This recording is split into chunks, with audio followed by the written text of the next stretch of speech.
ओम श्री परमात्मने नमः। एतत् योनिनि भूतानि सर्वाणि इति उपधारयः अहं कृत्स्नस्य जगतः प्रभवः प्रलय तथा।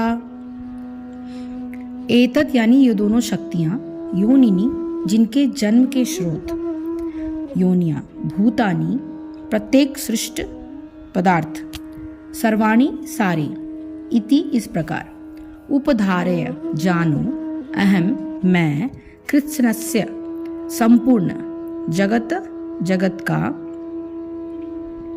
प्रभव उत्पत्ति का कारण, प्रलय प्रलय संहार तथा और सारे प्राणियों का उद्गम इन दोनों शक्तियों में है। इस जगत में जो कुछ भी भौतिक तथा आध्यात्मिक है उसकी उत्पत्ति तथा प्रलय मुझे ही जानो, ऐसा श्री कृष्ण कहते हैं।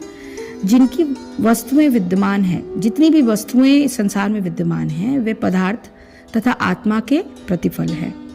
आत्मा सृष्टि का मूल क्षेत्र है और पदार्थ आत्मा द्वारा उत्पन्न किया जाता है। भौतिक विकास की किसी भी अवस्था में आत्मा की उत्पत्ति नहीं होती, अपितु यह भौतिक जगत आध्यात्मिक शक्ति के आधार पर ही प्रकट होता है। इस भौतिक शरीर का इसलिए विकास हुआ क्योंकि इसके भीतर आत्मा उपस्थित है। एक बालक धीरे धीरे बढ़कर कुमार तथा अंत में युवा बन जाता है क्योंकि उसके भीतर आत्मा उपस्थित है। इसी प्रकार इस विराट ब्रह्मांड की समग्र सृष्टि का विकास परमात्मा विष्णु की उपस्थिति के कारण होता है। अतः आत्मा तथा पदार्थ मूलतः भगवान की ही दो शक्तियां हैं जिनके संयोग से विराट ब्रह्मांड प्रकट होता है। अतः भगवान ही सभी वस्तुओं के आदि कारण हैं। भगवान का अंश रूप जीवात्मा भले ही किसी भी गगनचुंबी प्रसाद या किसी महान कारखाने या किसी महानगर का निर्माता हो सकता है, किंतु वह विराट ब्रह्मांड का कारण नहीं हो सकता।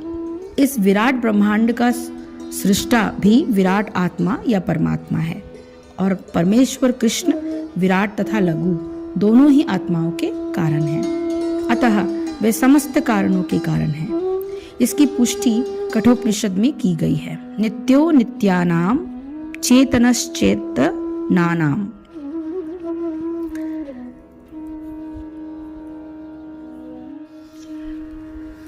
तो ये श्री कृष्ण कह रहे हैं सरल भाषा में कि हे अर्जुन, तू ऐसा समझ कि संपूर्ण भूत इन दोनों प्रकृतियों से ही उत्पत्ति वाले हैं और मैं संपूर्ण जगत का उत्पत्ति तथा प्रलय स्वरूप हूँ, अर्थात संपूर्ण जगत का मूल कारण मैं ही हूँ। यानी जो कुछ भी होता है संसार में उन सबको कराए जाने के पीछे हमारा नहीं, भगवान श्री कृष्ण का हाथ है। जगत का प्राकट्य और लय भगवान से। इस श्लोक में भगवान ने अपनी सृष्टि को भी दो रूपों में स्पष्ट करते हुए बताया है कि सृष्टि में मोटे तौर पर दो वर्ग समझे जाते हैं। इनमें से सर्वाणि भूतानि शब्दों से तो समस्त जीवधारियों का संकेत किया गया है। इसमें मनुष्य, पशु पक्षी, वन, वनस्पति इत्यादि सब सम्मिलित हैं। यानी जिनमें लाइफ है वो भी और जिसमें लाइफ नहीं है वो भी, सारी सृष्टि उनकी ही बनाई हुई है। कृत्स्नस्य जगत में जड़ चेतन यानी जड़ चेतन, चर और अचर सभी का समावेश है। संपूर्ण भूत प्राणियों को उन्होंने अपनी उपर्युक्त प्रकृतियों से उत्पन्न होने वाला बताया है और अपने आप को जगत की उत्पत्ति का कारण और विलीन होने का स्थान बताया है।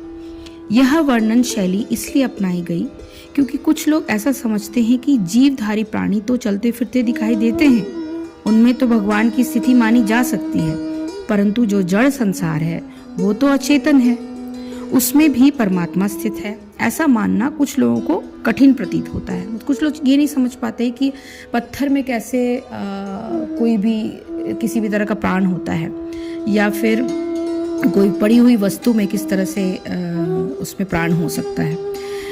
तो परंतु इस श्लोक के द्वारा भगवान ने स्पष्ट किया है कि वे आत्मस्वरूप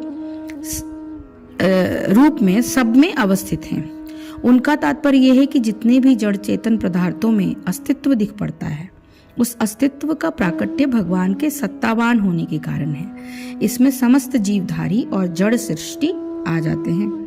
जीवधारी भी जो चेष्टावान दिखाई पड़ते हैं, उनका आधार भी भगवान की वह परा प्रकृति है जो जीवधारियों के शरीर को व्याप्त करके उनमें प्राणों का संचार करती है। जिस प्रकार बादल के टुकड़े वायु की शक्ति से आकाश में उड़ते हुए तरह तरह के रूप धारण कर लेते हैं और आपस में व्यवहार भी करते हुए दिखाई पड़ते हैं और फिर आकाश में ही विलीन हो जाते हैं, इसी प्रकार संपूर्ण चराचर भूतों की उत्पत्ति भगवान से ही होती है और भगवान में ही वे स्थित रहते हैं और फिर भगवान में ही विलीन हो जाते हैं। इस बात को स्पष्ट और अधिकाधिक तरीके से स्पष्ट करते हुए भगवान आगे के श्लोकों का वर्णन करते हैं। हरिओम तत्सत, हरिओम तत्सत, हरिओम तत्सत। जय श्री कृष्ण, जय गुरुदेव।